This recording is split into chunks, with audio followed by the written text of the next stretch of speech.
오늘 비긴 어게인이라는 주제로 함께 말씀을 나누어 보겠습니다. 여러분 비긴 어게인 프로그램 아세요? 영화는 잘 아세요? 영화 봤다. 비긴 어게인 영화 봤다. 우리 1청년부 많이 봤네. 요즘에 비긴 어게인 하면 영화를 떠올리는 게 아니라 그 JTBC 맞나요? 그 음악 프로그램 먼저 우리 청년들은 떠오른다고 하더라고요. 저는 이 영화를 너무 인상 깊게 봐서 이 비긴 어게인 하면 와 정말 어떻게 저런 영화를 만들지? 아 대단하다 이 생각을 했는데 오늘 이 주제로 함께 말씀을 한번 나눠 보도록 하겠습니다. 여러분 혹시요 Can a song save your life라는 뜻을 아십니까? 화면이 왜 이렇지? 네, Can a song save your life 무슨 말인지 아세요? 너무 모국어에만 충실하신 거 아닙니까, 여러분? 우리 나름 영어를 좀 잘하는 보자. 우리 말레이시아 유학 갔다 온 현지 어디 갔습니까? 없어요? 오늘 안 왔어요? 아파요? 그랬구나.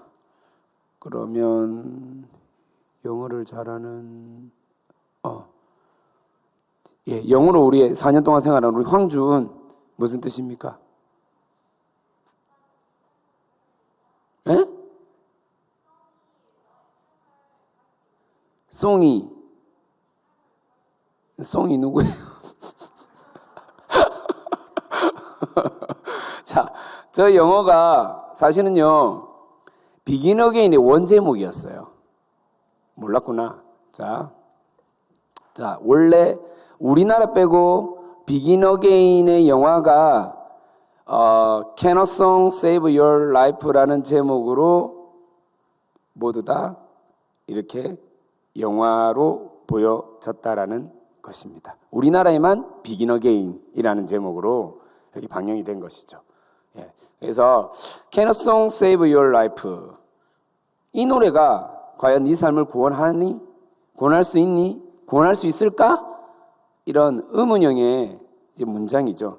그러면 우리가 여기서 a song 대신에 지저스를 한번 넣어 보십시다. 문맥상 조금 매끄럽진 않지만 그래도 우리가 좀 어거지로 한번 넣어 보실까요? 그러면 Can Jesus save your life? 무슨 뜻이에요? 죄송합니다. 영어 공부하는 것 같죠? 스트레스 받는데 그래도 한번 우리 기본이니까 무슨 뜻인 것 같습니까? 예수님이 당신의 삶을 구원할 수 있습니까? 라는 질문이에요. 그러면 제가 다시 한 번 더 여러분에게 영어로 질문해 보겠습니다. 여러분이 글로벌하게 영어로 대답해 보시면 됩니다. 아시겠죠? 우리 또 함께하는 게 청년부는 아주 글로벌하고 국제적인 청년부니까 그죠? 아닌가요? 자, 한번 해보겠습니다. Can Jesus save your life?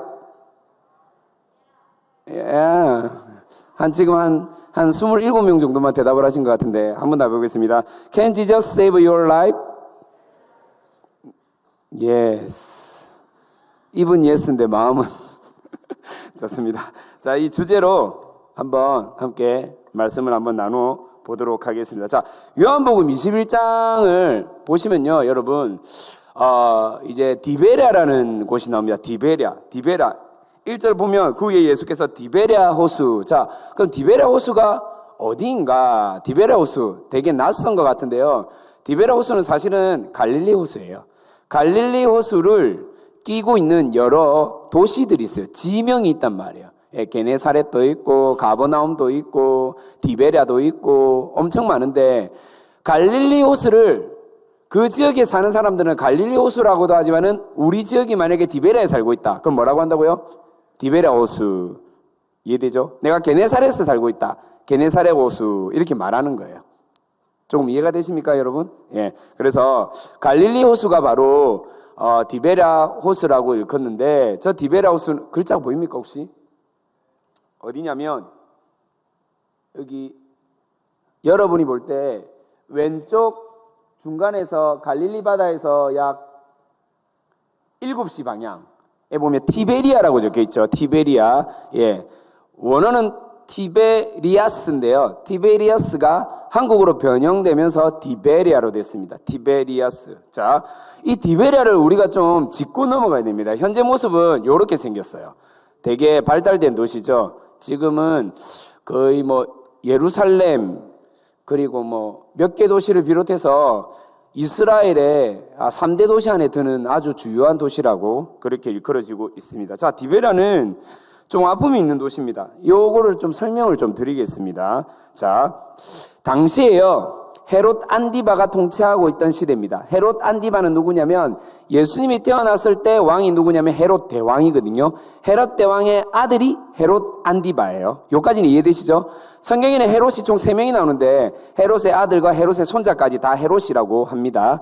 그런데 우리가 지금 말하는 헤롯은 헤롯 안디바입니다. 헤롯 안디바가 당시에 이 이스라엘 지역을 통치하고 다스리고 있었는데 이 전체를 다스렸던 이스라엘을 포함해서 유럽의 대부분의 나라들, 이 서쪽 아시아까지 다스렸던 제국이 어느 나라였냐면 로마 제국이었어요. 로마 제국의 황제가 누구냐? 티베리우스였어요. 티베리우스. 그래서 이 이스라엘의 왕은 정식 왕이 아니고 일명 섭정이었어요. 섭정. 섭정이 뭐예요? 임명을 받았단 말이에요. 황제로부터 그래 니네 말 잘 듣네. 여기 다스려. 하고 임명권을 받았단 말이에요. 그러니까 언제든지 왕이 바뀌어질 수 있다 없다? 있다라는 거예요. 아시겠죠? 그래서요, 이 왕은요, 로마 황제의 눈치를 볼까요? 안 볼까요? 보겠죠. 잘 보려고 하겠죠. 뇌물도 막 많이 주고 막 이것저것 뭐 상납하고 그런단 말이에요. 근데 이 헤롯 안디바가 나름 머리를 썼어요. 티베리우스한테 잘 보이기 위해서 이 티베리아스를 원래 명은 티베리아스가 아니었어요. 이 도시를요, 황제에게 바칩니다라고 해서 도시를 재건하기 시작해요. 그리고 이름을 티베리아스, 황제의 이름을 따서 이 도시를 새롭게 건설합니다. 황제에게 도시를 바칩니다라는 의미죠. 자, 그러면 이제 우리가 상식적으로 생각을 해보십시다. 여러분, 집을 짓는 게 아니에요. 뭐 빌딩 하나 짓는 게 아니에요. 자동차 하나 만드는 게 아니고 회사 하나 만드는 게 아니에요. 지금 뭘 만든다는 겁니까? 도시를 도시. 돈이 어디서 날까요? 로마 황제를 위한 도시니까 로마에서 돈이 들어오겠다. 그죠? 맞습니까? 아니겠죠? 그러면 누구 돈으로부터 이 도시가 지어졌습니까? 이스라엘 사람들. 자, 다시 한 번 더 잘 연결해야 돼요. 당시 이스라엘은 어느 제국의 통치를 받고 있던 때였다고 했죠? 로마. 그러면 이 나라는요, 로마에게 무엇을 바쳐야 됩니까? 세금을 바쳤단 말이에요. 그러면 유대인들이 정말 열심히 일해가지고 100만 원 벌으면 세금으로 한 20만 원 나가고 이것만 나가는 게 아니고 그때 당시에 세금을 징수하던 사람이 있었거든요. 12제자 중에 세금 징수하던 직업 누굽니까? 마태. 직업이 뭐였죠? 세리. 세리가 20만 원만 징수할 거예요? 아니거든요. 자기의 월급을 세금을 징수하면서 만들어내야 돼요. 그러면 소위 말해서 세금이 20만 원만 징수하면 되는데 이 세리들이요 얄팍하게 머리를 쓰는 거예요. 어떻게? 세금 40만 원이다 라고 하는 거예요. 그러면 이스라엘 사람들한테 40만 원 받고 로마에 20만 원 보내고 한 10만 원은 헤롯 왕에게 주는 거예요. 당시에 통치자한테 주는 거예요. 그리고 나머지 10만 원 자기가 먹는 거예요. 더 악한 사람도 있겠죠. 지역마다 다른 거예요. 왜냐하면 세리 마음이에요. 세금 50만 원 받는 사람도 있고 60만 원 받는 사람도 있고 그렇게 궁핍한 삶을 살고 있는 이스라엘 백성들인데 헤롯 안디바가 사고를 크게 쳐요. 어떻게? 티베리아스를 건설해야 되겠다.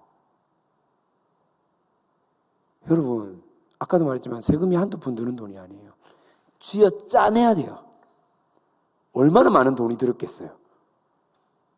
나도 지금 집이 없어가지고 지금 월세살이 하고 있는데 황제를 위해서 도시를 건설한대요.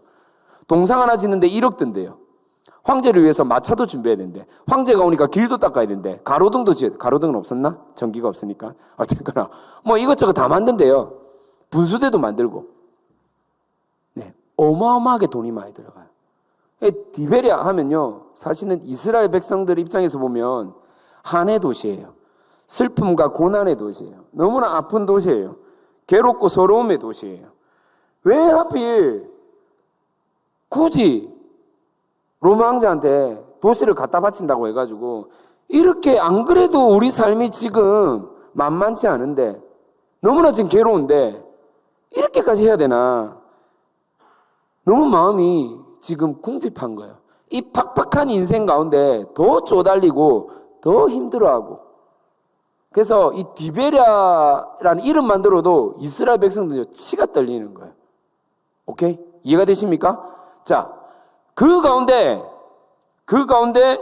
이 도시에 갈릴리 호수에서도 디베랴라는 지역에 바로 베드로의 제자들이, 베드로의 이제 같이 예수님의 제자들로서 함께했던 7명의 제자들이 이 디베랴에 머물게 됩니다. 이유는 뭐냐면 다시 예수님이 십자가에 돌아가셨다는 사실을 직접 알게 되고 자신의 하던 업종으로 돌아가게 되었다라는 겁니다. 자, 갈릴리 이 디베랴에서요, 오늘 본문에 보니까 제자들이 총 몇 명이 나열되고 있습니까? 한번 살려보세요. 2절에. 몇 명입니까? 몇 명이에요?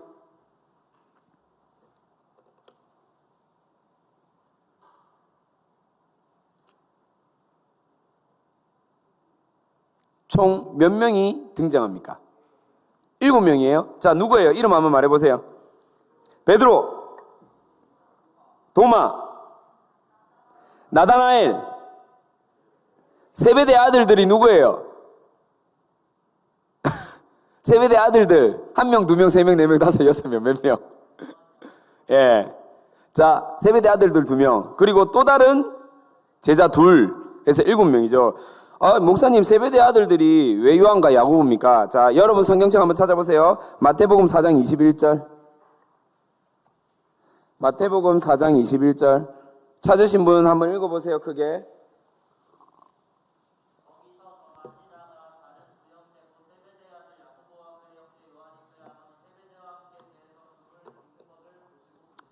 예, 자, 분명히 말했죠. 야고보와 요한이라고 나와 있죠. 그죠? 세베대 아들들. 자, 그러면 다시 베드로, 도마, 나다나엘, 세베대 아들들 요한과 야고보. 이름이 나타나지 않는 2명 있죠, 여러분? 그렇죠? 성경에는 마태, 마가, 누가, 요한 이 사복음서에 어떤 복음서에도 나타나지 않습니다. 이 2명이 누군지를 몰라요. 아무튼 7명이에요. 예수님의 제자들 12명 중에 7명이라는 거죠. 자, 7명이 나타나고 있습니다. 자, 요한복음이 몇 장입니까? 21장. 요한복음 21장 마지막 절에 예수님이 몇 번째로 나타났다 돼 있습니까? 몇 번째로 나타났다 돼 있습니까? 14절 말하는 겁니다. 죄송합니다. 14절에 보면 몇 번째로 나타났다 돼 있습니까? 3번째로 돼 있죠? 3번째. 자, 그러면요, 실제로 예수님이 3번째로 나타난 게 아니거든요. 왜냐하면 마리아에게 먼저 보이셨기 때문에 4번째예요. 순서상으로는 4번째인데 의도적으로 3번째라고 적어 놓은 거예요. 자, 요한복음 사실 20장으로 끝나. 보십시다. 20장 31절을 한번 읽어보세요. 20장 31절 시작.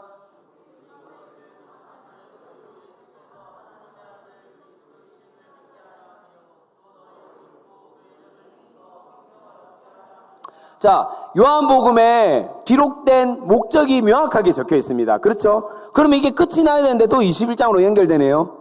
그래서요, 많은 신학자들이요, 몇몇의 신학자들이 21장은 가짜 복음이다.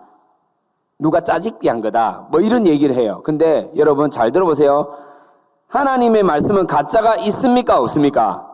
없습니다. 21장은 물론 내용상으로 부록 같은 말씀입니다. 근데 우리에게 꼭 필요한 말씀이에요.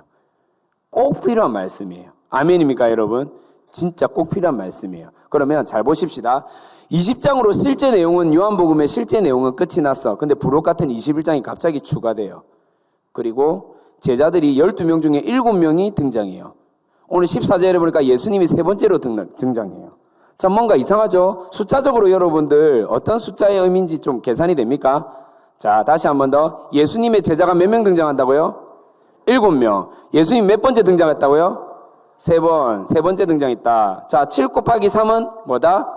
21장. 21장이 나왔죠. 의도적으로. 뭔가 좀 이상하지 않습니까? 이게 제 말 같아요? 제가 지금 알레고레로 막 설교하는 것 같습니까? 예. 7은요 완전 숫자고요. 3은요 성부, 성자, 성령 하나님을 나타내고 옵니다. 21장은요 이 저자 요한복음이 아주 의도적으로 이렇게 표현을 하고 있습니다.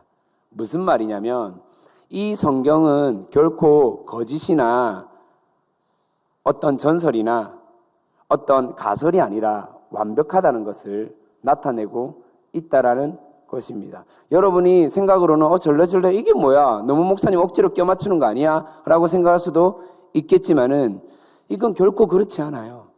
저자의 의도가 명확한 거예요. 여러분들. 여러분 요한계시록에 나타난 교회가 몇 개 교회입니까? 소아시아에 모르세요 이런 거? 7교회가 나타나거든요. 예, 그냥 저자가요. 요한계시록 저자가 누굽니까? 요한이에요. 요한복음의 저자가 누굽니까? 요한이에요. 계속 의도적으로 이렇게 나타낸단 말이에요. 숫자를 갖다가. 여러분 이 개념을 좀 이해를 하시면 좋을 것 같아요. 자, 그리스도의 완전한 부활과 그분의 완전함, 완벽함을 전하기에 부족함이 없다라는 그 말씀을 계속해서 요한은요, 저자 요한은 나타내고 있다라는 것입니다. 자, 예수님이 십자가에 죽으시고 난 후 모든 희망이 사라졌다고 생각한 특히 수석 제자라고 불리는 베드로가요, 더 이상 나는 희망이 없어, 소망이 없어, 인생에 낙이 없어, 방향이 이루어졌어 라고 생각하면서 갈릴리오스로 돌아갑니다. 본문 이전에 나열된 6명의 제자들과 함께. 자, 그날 밤에 아무것도 잡지 못했다라고 성경은 기록하고 있습니다. 보통 고기가요 물때가 언제냐면 밤에 많이 잡히거든요. 실제로 갈릴리 호수가 그래요. 밤에 물고기가 많이 활동하는 때이기 때문에 이 그물을 내린 때가 밤인데 물고기를 한 마리도 잡았다 못 잡았다? 못 잡았다. 예, 여러분 베드로가 원래 직업이 뭐예요? 어부인데 한 마리도 못 잡을 리가 없죠. 탁 하면 딱인데 어디에 들어가는지 물때가 어딘지 물고기가 어디가 많은지 아는 사람인데 못 잡는 거예요. 완전 의욕상실된 채로 살아가고 있습니다. 베드로가 지금 힘이 없다라는 거예요. 이때 이 타이밍에 예수님이 등장하죠. 공허하고 비어있던 베드로와 제자들에게 예수님은 다시 나타나십니다. 찾아오십니다.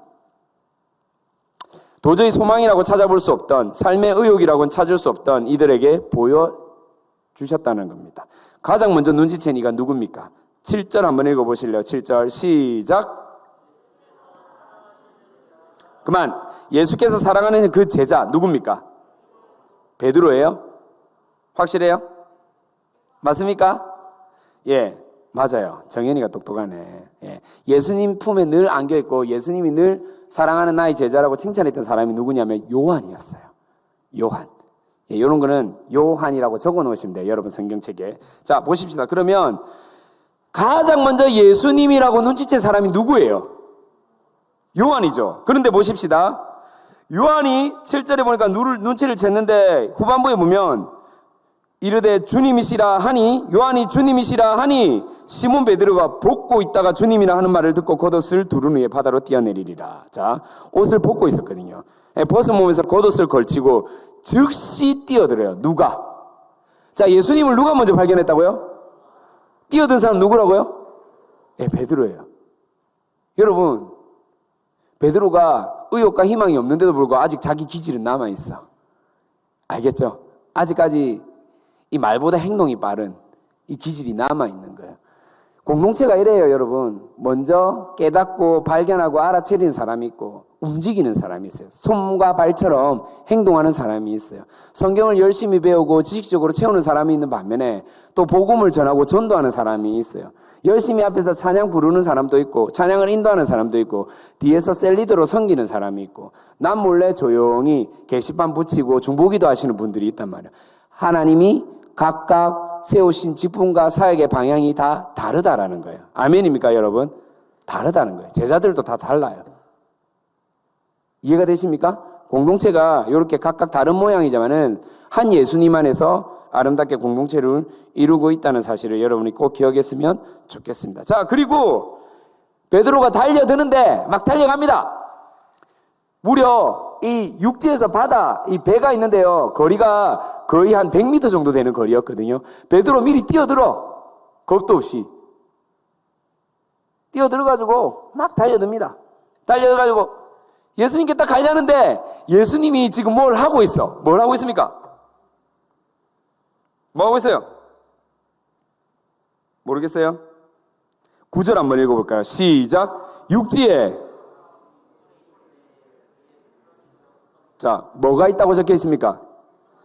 숯불이 있대요. 숯불 바베큐. 할렐루야. 캠핑 가서 숯불로 고기 구워 먹는 게 얼마나 맛있습니까, 여러분? 베드로가 밤에 고기도 못 잡고 낙담되어 있는데 힘도 없는데 예수님이 숯불을 피워놨대. 옆에 보니까 막 이렇게 이제 떡이 아니고 빵입니다. 빵도 준비해 놓고 와 이제 이거 훈제로 우리 먹이려고 준비해 놨구나 이런 생각이 있을까요?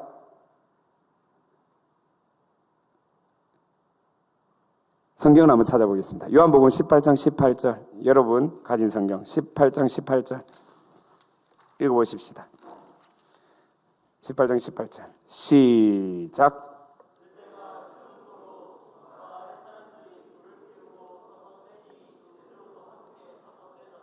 자, 여기 나오는 불이 나오죠. 자, 한 절마다 읽어볼게요. 25절 시작.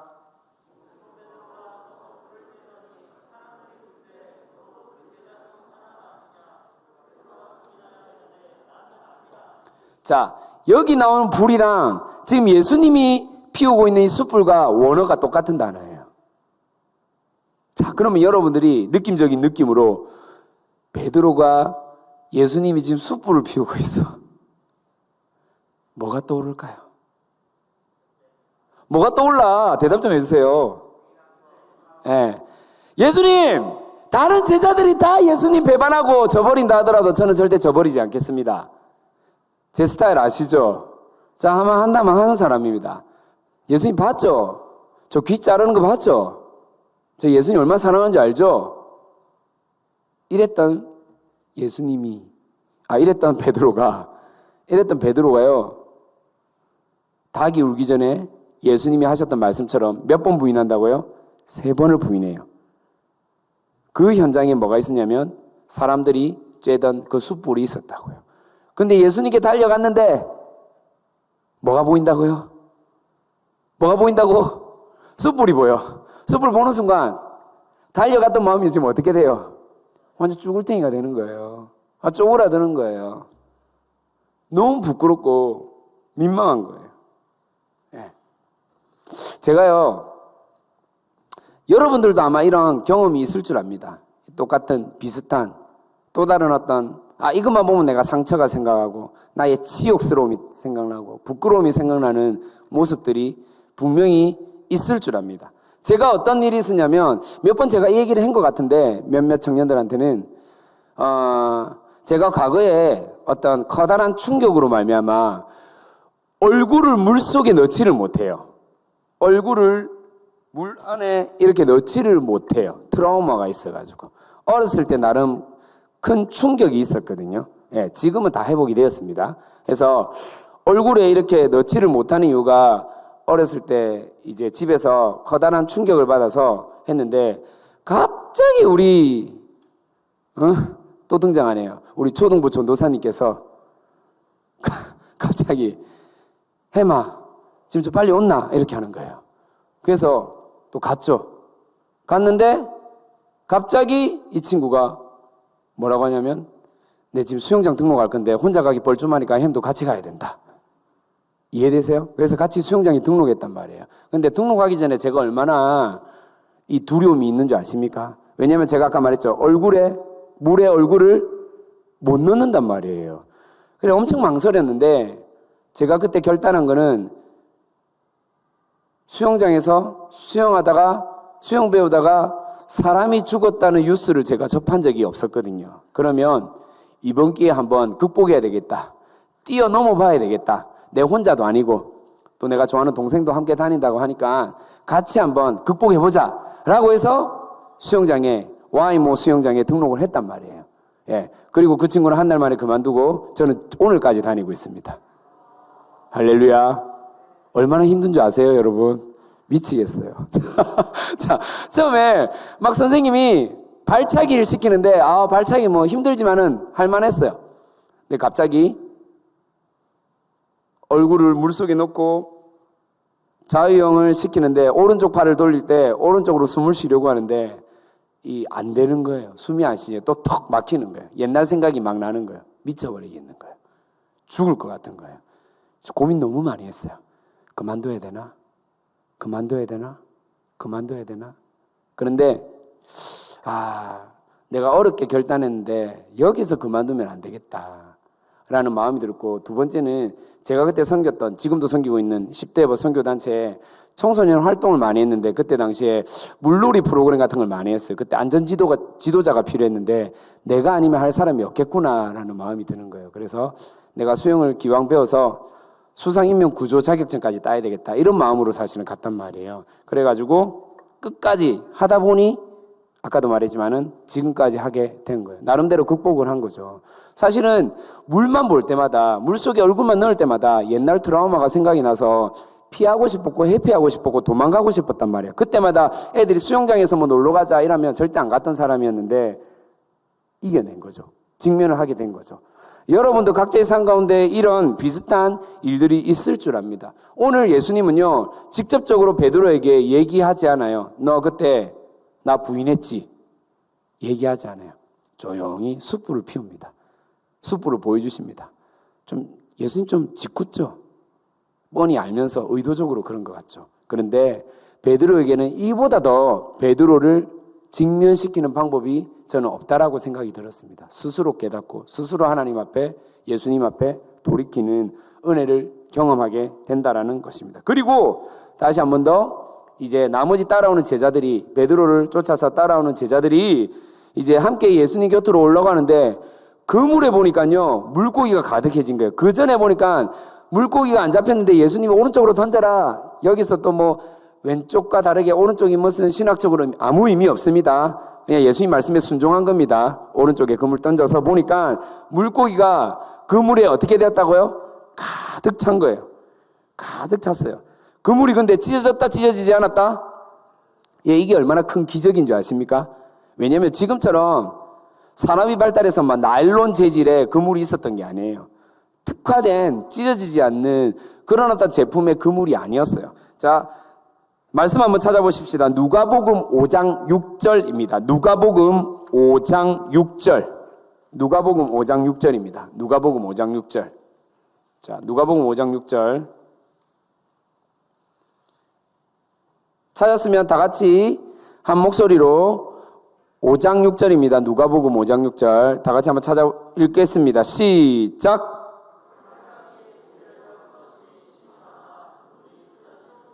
네, 그물이 어떻게 됐다고요? 찢어지는 게 정상이라고요. 찢어지는 게 정상이에요. 무려 몇 마리 잡혀 있습니까? 153마리. 153마리 뜻이 뭐예요? 153마리.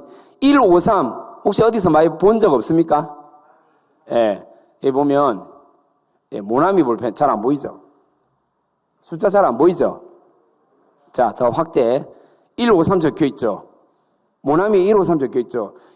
베드로의 물고기 153마리가 저 모나미의 153마리 그 똑같은 153이라고 합니다. 153이라고 합니다. 뜻은 아무 의미 없는 건 아니에요. 근데 그 누구도 이 뜻을 모릅니다.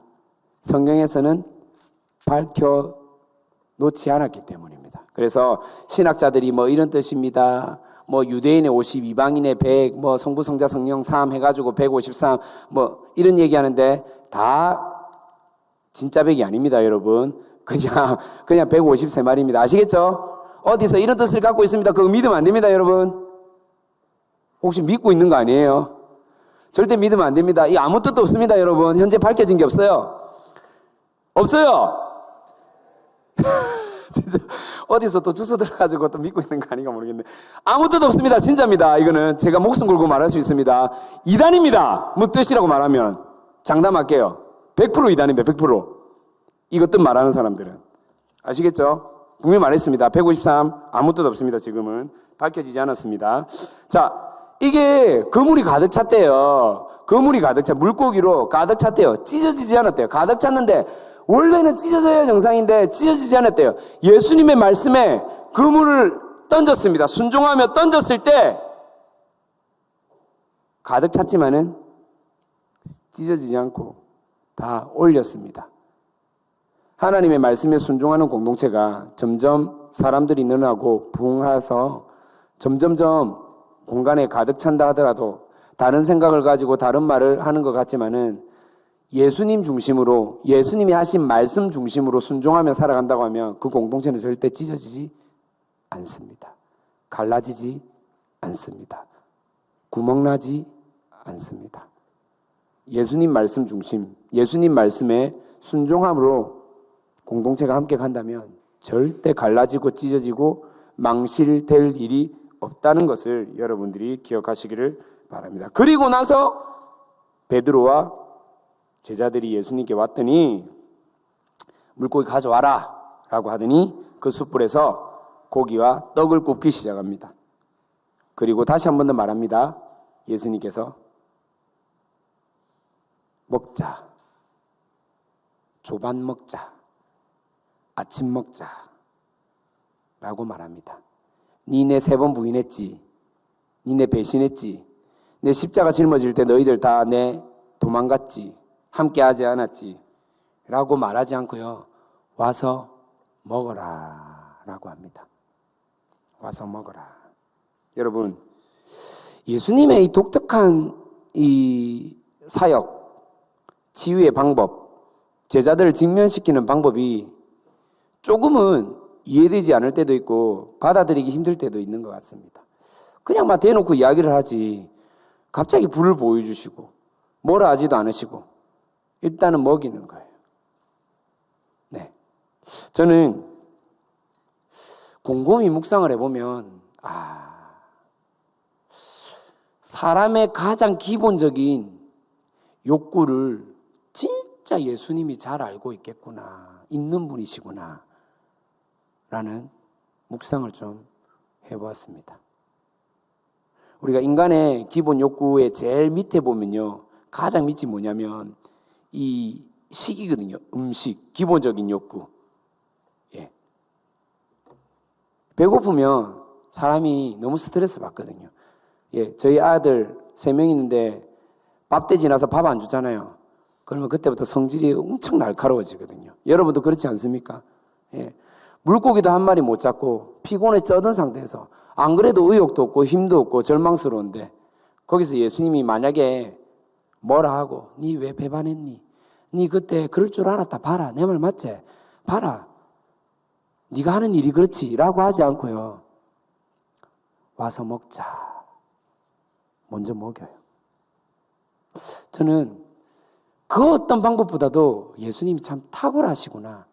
사람을 회복시키고 살리는 데 있어서 예수님처럼 탁월한 방법이 없구나. 그런데 이런 예수님의 탁월한 방법을 닮으신 분이 있어요. 저희 담임 목사님. 일단 먼저 밥 먹이잖아요. 모르세요? 우리가 2년 동안 교회에서 밥을 못 먹어서 너무 서러웠지 않습니까? 개봉 박두입니다. 5월 달에 드디어 밥을 먹을 수 있습니다. 할렐루야. 좋습니까, 여러분? 예, 이제 곧 먹게 될 겁니다. 식당이 다시 오픈됩니다. 예, 오픈되는 날 여러분 감사기도 하시고 기쁨으로 많이 드시길 바랍니다. 자, 여러분의 힘들고 어려운 직장 생활 가운데 이 예수님의 마음을 본받아서 우리 간사님들이나 디렉터들이 동일한 마음으로 니 이것 때문에 못 왔지, 특별기도에 참석 못했지, 너 왜 이렇게 한다고 했는데 못 왔니? 70일 새벽기도 함께 하기로 해놓고 왜 이래 결석이 잦니? 금요기도에 리더인데 왜 이래 자주 빠지니? 라고 하지 않고 여러분에게 그냥 가서 밥 먹이고 커피 사주고 따뜻한 말 한마디로 힘들제, 고생하제 라고 말하는 이유가 역시나 함께하는 게 청년부의 리더들도 동일한 마음으로 예수님의 마음을 본받아 여러분에게 손 내미는 작은 그런 사랑의 표현인 줄 여러분들이 기억하셨으면 좋겠습니다. 참고로 우리 간사 디렉터들, 셀 리더들이 돈이 있거나 시간이 많거나 여유가 있어서 그런 게 절대 아니에요. 없는 형편이고 힘들지만은 여러분의 아까 아픔과 힘듦을 누구보다 알기 때문에 함께 그 마음을 헤아리고자 이렇게 하는 모습인 것을 기억하셨으면 좋겠습니다. 여러분, 디베레가 무슨 도시라고 했죠? 고통과 아픔의 도시라고 했죠. 그렇죠? 더 이상 희망이 없는 세상 황제의 지배를 받고 있는 그 장소에 주님이 부활하셔서 다시 찾아오십니다. 제자들에게. 우리가 거하고 있는 이 삶의 현장 가운데, 크게는 이 부산 땅에 여러분이 거하고 있는 직장과 학교와 여러분이 내딛고 있는 그 발걸음 가운데도 동일하게 부활의 주님이 함께 하신다는 사실을 꼭 기억하시기를 소망합니다. 그곳에서 예수님 무엇을 하시냐면요, 또다시 숯불을 피웁니다. 니 그때 이거 잘못했지? 니 이거 그때 도망 다녔지? 나 이거 모른 척했지? 라고 말씀하시는 게 아니라 이때요, 숯불을 피우시면서 예수님은 뭐라고 하냐면 와서 같이 먹자. 그 어떤 말씀보다도 어서 와서 이거 같이 먹자라고 말씀합니다. 다시 나를 먹이시는 주님, 우리를 먹이시는 그런 회복의 예수님, 따지거나 뭐라 하거나 야단치거나 꾸중내지 않고 먹이시는 주님, 함께하는 교회가 이런 예수님을 본받아가는 먹이시고 회복시키시는 공동체인 줄 믿으시기를 바랍니다. 여러분, 오늘 제목이 Begin Again이죠. Begin Again. 또 다른 제목이 뭐라고 그랬죠? Can a song save your life? 자, 이제 여러분, 네, Can Jesus save your life? 다시, 주님이 우리 삶을 구원할 수 있습니까? 라는 질문 가운데 함께하는 교회 구별된 청년부가 네, 주님이 우리의 구원자입니다 라고 고백할 수 있는 그런 믿음을 가진 청년들이 되었으면 참 좋겠습니다. 왜냐면요, 이 코로나 기간 동안 여러분을 단 한 번도 포기하지 않고 끝까지, 때로는 손들 힘조차 없는 여러분 가운데 손목을 잡고, 때로는 멱살을 부여잡고 꾸역꾸역 거릴 정도로 여러분과 함께 동행하셨던 분이 바로 우리가 믿고 있는 그리스도 예수님, 우리를 위해서 다시 한 번 더 부활하신 그 예수님인 것을 여러분이 기억했으면 좋겠습니다. 그분이 나의 구원자로 고백되어진 청년들에게는 다시 한 번 더 오늘 제목처럼 Begin Again, 새롭게 시작할 수 있는 은혜가 있습니다. 있다는 것을 여러분이 믿고 살아가기를 소망합니다. 그것이 바로 언제냐면 바로 오늘 이 시간. 왜냐하면 주님이 여러분을 결단코 포기하지 않았기 때문입니다. 우리가 할 일이 무엇입니까? 어느덧 코로나 3년 차입니다.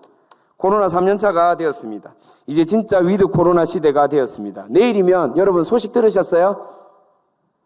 내일 거리두기 없어졌습니다. 시간 제한도 없어졌습니다. 처음 들었어요? 내일 뉴스에 발표하거든요. 거리두기 시간 제한 없어졌다고요. 영업 이제 끝났다고요. 영업이 끝났다? 영업 계속 할 수 있다고요. 24시간 이제 여러분 새벽 2시에 돼지국밥 드시고 싶었죠? 이제 먹을 수 있다고요. 아닙니까, 여러분? 여러분 밤새 철야기도 하다가 보통 2시까지 하잖아요. 얼마나 배고팠어요, 그죠? 아닌가 배. 우리 다준 새벽 1-2시까지 하잖아요. 보통 나가서 국밥 한 그릇 먹고 돌아온단 말이에요. 그리고 다시 새벽기도 하고 그렇게 한단 말이에요. 그렇게 안 하세요, 요즘에? 헐. 자, 이제 시간 제한, 인원 제한이 없어졌어요. 여러분 이제 이렇게 2명, 3명 안 앉아도 돼요. 꽉꽉 붙어서 앉아도 돼요.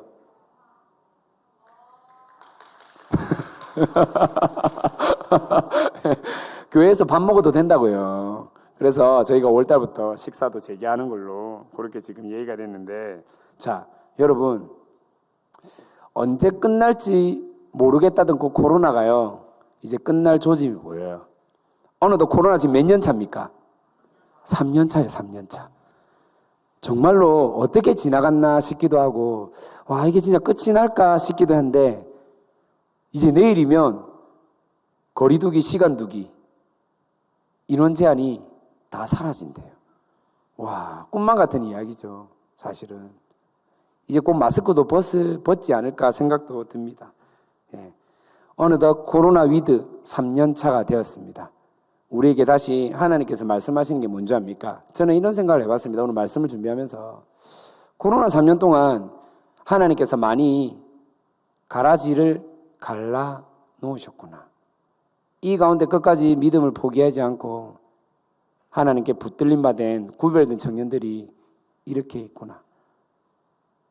코로나 3년째 다시 한 번 더 우리가 이제는 새롭게 시작할 수 있는 그런 구별된 청년들이 오늘 이곳에 모여져 있구나라는 저는 확신이 들었습니다. 때로는 포기하고 싶고 내려놓고 싶고 나는 왜 이렇게 되는 일이 없을까? 나는 하는 것마다 왜 이렇게 실패할까? 정말 다 포기하고 싶은 그런 마음들이 있는 청년들이 있을 수도 있죠. 기껏 내가 용기 내어서 주님 주신 마음으로 셀을 맡았는데 우리 셀은 맨날 도망가고 해외 가고 시외 가고 결혼하고 결국 셀이 끝날 때쯤에는 셀장밖에 안 남는 이 슬프고 아픈 현실. 다시 셀원을 받았는데 예수님이 숯불 피운 마냥 도망가던 셀원 나한테 배치해놓고 그럴 때 어떤 마음이 들까요? 왜 나에게 또 이런 사람들을 붙여주셨습니까? 왜 나에게 이런 아픔이 있는 사람을 저와 함께 공동체로 묶어놨습니까? 그런데 그것은요, 여러분을 다시 한번 더 회복시키기 위한 하나님의 놀라운 은혜의 방법인 것을 기억하시기를 소망합니다. 코로나 기간 동안 여러분을 포기하지 않으셨던 그 주님께서요, 여러분에게 다시 한번 더 새 희망과 소망을 주신 줄 믿으시길 바랍니다. 우리 말씀을 기억하시면서 우리가 다시 한번 더 하나님 앞에 주님께 나아갈 수 있는 시간이 되었으면 좋겠습니다. 특별히 이번 주간 하나님 위드 코로나 3년 차에 다시 한번 더 새롭게 시작하려고 합니다. 다시 한번 더 하나님을 처음 만났던 그때 큐티 학교가 새롭게 시작됩니다. 우리 함께 하나님을 만났던 그때를 기억하면서 주님, 내가 다시 한번 더 그 은혜 때를 사모함으로 그 장소로 나갑니다. 아니, 혹여나 우리 세론 중에 그 장소로 나가는 사람들이 있다면 내가 이제는 감히 예수님과 같은 마음으로 중보하며 나가겠습니다. 그 영혼들 살려주시고 회복시켜 주시옵소서. 나를 포기하지 않았던, 우리 공동체를 포기하지 않았던, 우리 교회를 포기하지 않았던, 우리 청년부를 포기하지 않았던 그 예수님의 마음을 내가 조금이라도 닮아가며 다시 한 번 더 새롭게 시작할 수 있는, 그래서 진짜 예수님이 내 삶의 구원자가 될 수 있는가라는 질문 앞에 예! 주님 그렇습니다. 예수님이 내 인생에, 내 삶에, 나의 걸음 가운데 구원자입니다 라고 고백할 수 있는 믿음의 청년들이 되기를 진심으로 축복합니다. 함께 찬양하십시다. 내 모든 소망이 끊어졌다 해도 내 모든 기회가 없어졌다 해도 좌절과 절망이 나의 앞에서 나를 기다린다 해도 내 모든 희망이 사라졌다 내 모든 계획이 내 모든 계획이 무너졌다 해도 슬픔과 고통이 나의 앞에서 나를 기다린다 해도 주님은 절대 포기하지 않으시죠. 내가 모든 걸 포기할 때 나를 일으키죠. 주님은 나를 너무도 나를 영원히 나를 살아가죠. 우리 처음부터 합시다. 내 모든 소망이 끊어졌다 해도 내 모든 기회가 내 모든 기회가 없어졌다 해도 좌절과 절망이 나의 앞에서 나를 기다린다 해도 내 모든 희망이 사라졌다 해도 내 모든 희망이 사라졌다 내 모든 계획이 무너졌다 해도 내 모든 계획이 무너졌다 슬픔과 고통이 슬픔과 고통이 나의 앞에서 나를 기다린다 해도 기다린다 해도 주님은 절대 포기하지 않으시죠. 내가 모든 걸 포기할 때 나를 지키죠. 주님은 나를 너무도 나를 영원히 나를 사랑하시죠. 주님은 절대 포기하지 않으시죠. 절대 포기하지 않으시죠. 내가 모든 걸 포기할 때 나를 지키고 주님은 나를 너무도 나를 영원히 나를 사랑하죠. 사방이 우겨쌈을 당하는 것 같고 내가 가야 할 방향이 보이지도 않고 어떻게 가야 할지 전혀 모르는 그런 나의 인생 같진 않습니까? 빛 한 줄기 없는 막막하고 어두운 내 인생 가운데 주님은 오늘도 나에게 이렇게 말씀합니다. 내가 너의 방향이 되고 내가 너의 인도자가 되고 내가 너를 결코 홀로 내버려 두지 아니하고 함께 동행하며 끝까지 너를 포기하지 않고 같이 가겠다라고 말씀합니다. 우리 믿음으로 이 곡조 있는 기도를 올려드리십시다. 나 비로소 이제 깊고 넓은 바다가 나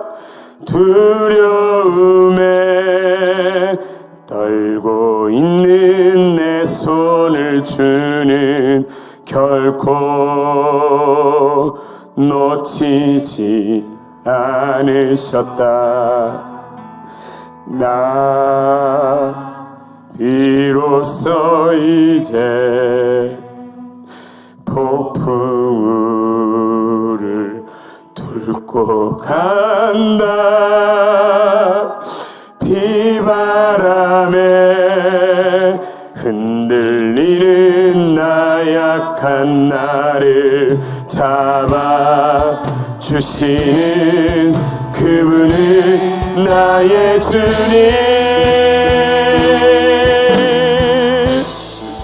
주 나를 놓지 마소서. 이 깊고 넓은 바다에 홀로 내 삶의 항해에 끝이 되시는 주님이시여. 나 의지합니다. 마소서. 나 잠시 나를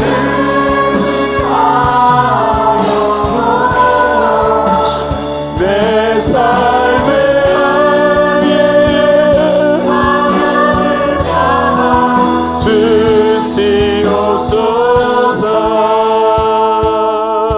주시옵소서. 우리 형제들이 한번 고백합시다. 나 비로소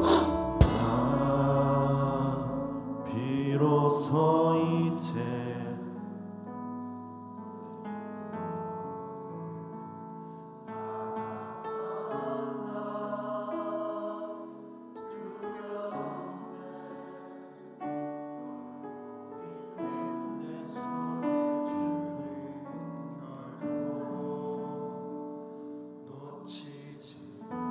우리 자매들 해볼까요? 나 비로소 이제 비로소 이제 폭풍우를 뚫고 간다. 비바람에 흔들리는 나약한 나를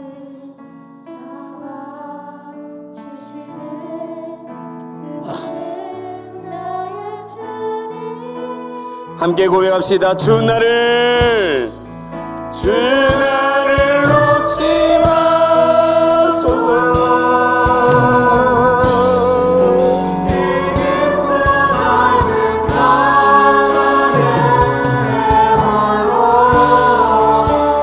내 삶의 항해의 끝이 되시는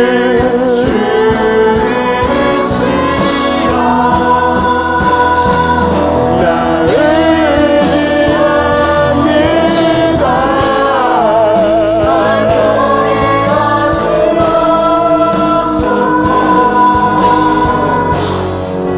나 잠시 나를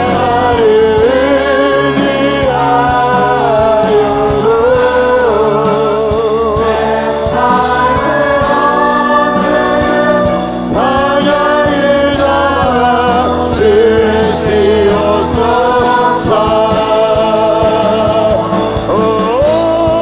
주 나를 놓지 마소서. 주 나를 놓지 마소서. 이 깊고 넓은 바다에 홀로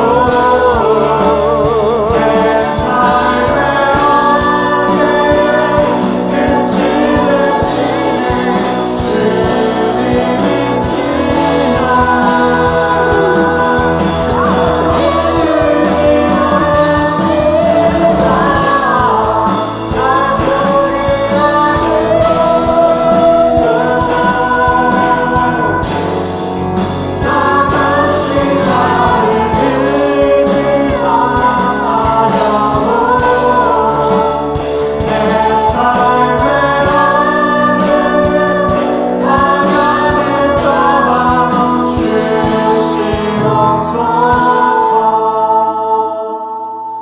주 나를 놓지 마소서.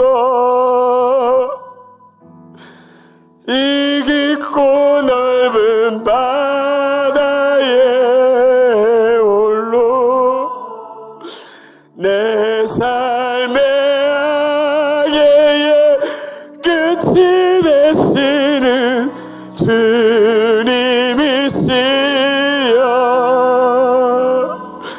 나 의지합니다. 주 나를 놓지 마소서. 나 잠시 나를 의지하여 내 삶의 항해의 방향을 잡아 주시옵소서.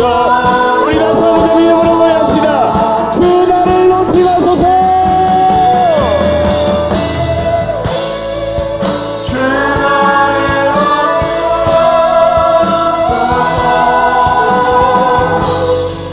이 깊고 넓은 바다에 홀로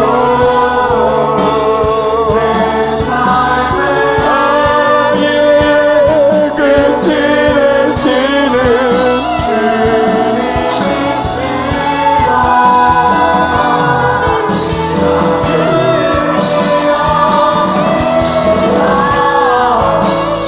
포기하지 마소서. 나 잠시 나를 의지하여도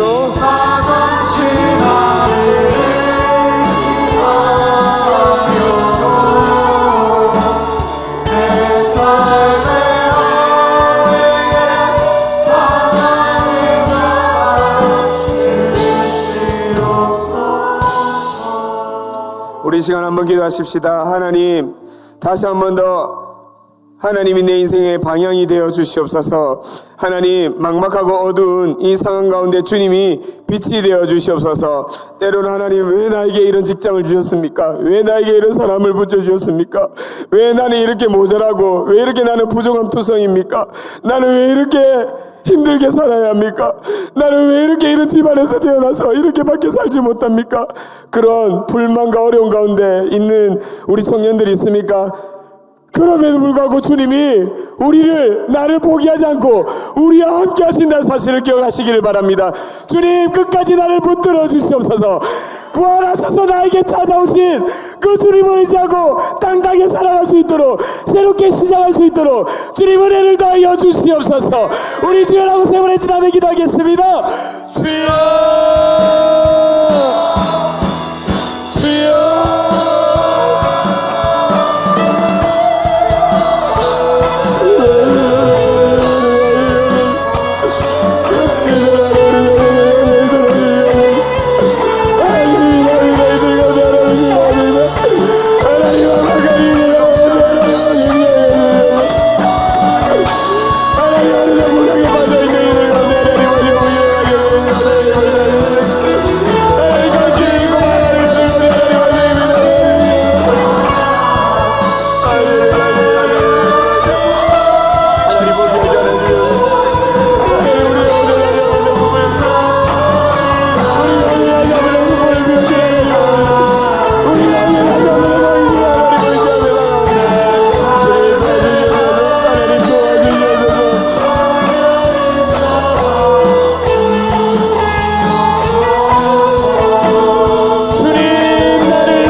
늘 폭풍 속에 있는 것 같고, 늘 거친 바람과 늘 풍랑 가운데 살아가는 참으로 험난한 우리의 여정 같지만은, 주님이 함께 하시면 그 폭풍도 잠잠하게 하시는 주님인 것을 믿으시기를 바랍니다. 주님의 그 품 안에 함께 거하십시다. 주님이 우리와 함께 하신다는 사실, 결단코 우리를 놓지 않고 포기하지 않는다는 사실, 우리 함께 믿음으로 고백합시다. 주 품에 품으소서.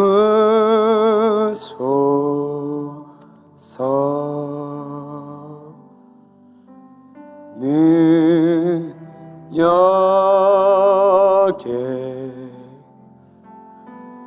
발로 덮은 거친 파도 날 향해 와도 주와 함께 나아오리니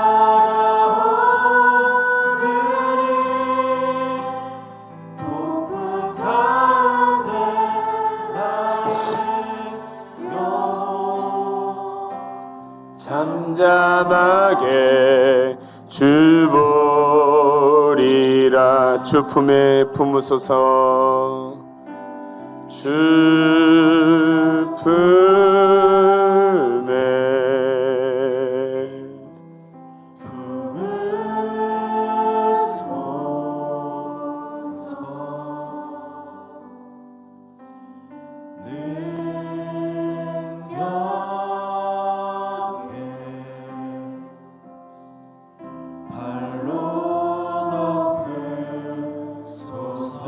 거친 파도 날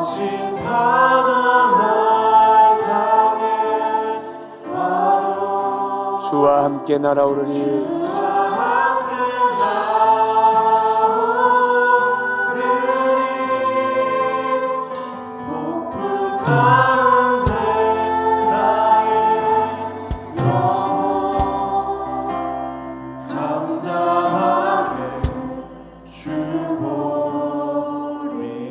주님 안에 나가리. 주님 안에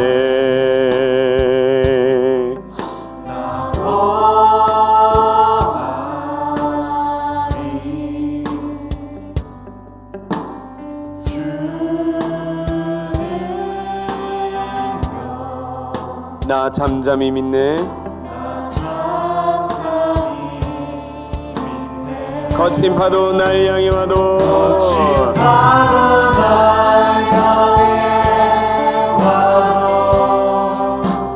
주와 함께 나오리니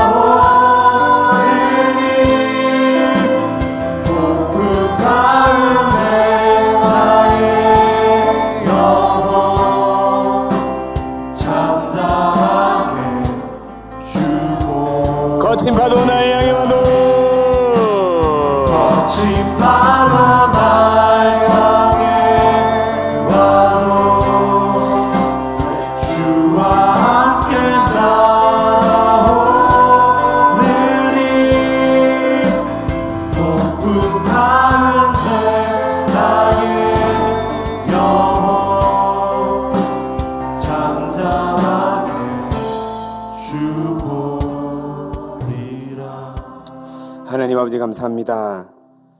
참으로 어렵고 힘들고 우리를 많이 지치게 하고 불안케 하고 우울하게 했던 2년이 넘는 코로나 시국 가운데서도 그 무엇보다도 우리 삶의 최고의 가치 예수 그리스도를 포기하지 않고 그분께 붙들림 받아 주님 믿는 구별된 청년으로 우리를 불러주셔서 감사합니다. 돌아보니 우리가 주님을 택하고 우리가 믿음이 좋아서가 아니라 주님이 끝까지 우리를 포기하지 않았던 사실을 또한 바라보게 됩니다. 그 주님의 사랑, 끝까지 우리를 내버려 두지 않고 우리와 함께 하셨던 우리의 거친 여정 가운데서도 때로는 막아주시고 보호하시고 헤쳐나갈 힘을 주시고 뚫고 직면시킬 수 있는 믿음 주신 주님 편에 서서 이제는 당당히 새롭게 시작할 수 있는 구별된 청년들로 삼아 주시옵소서. 다시 한 번 더 처음으로 하나님을 믿고 그 주님이 나의 구원자라고 고백하였던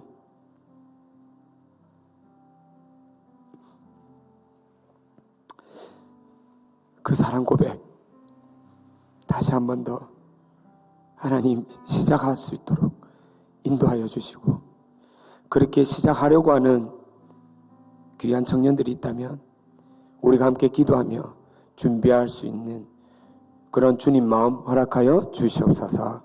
특별히 구별된 청년들이 세상에 속한 사람들이 아니라 주님께 속한 자로 주님께 11조를 가지고 왔습니다. 모든 것이 다 주님의 것인데 10분의 1을 따로 드려서 하나님의 것임을 고백하는 이 소중한 마음, 손길들 주님 축복하여 주시옵소서.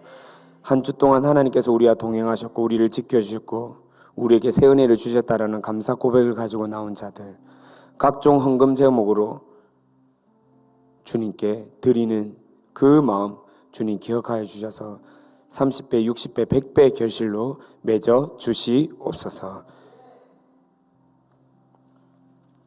지금은 우리 주 예수 그리스도의 은혜와 하나님 아버지의 끝없는 사랑과 성령님의 교통하심이 우리 인생 가운데 새롭게 방향을 제안해 주시고 함께 하셔서 다시 한 번 더 시작할 수 있는 그런 믿음과 은혜로 무장된 우리 함께하는 교회 청년들과 청년들이 가는 모든 그 공동체 가운데 지금으로부터 영원히 함께 있을지어다. 아멘.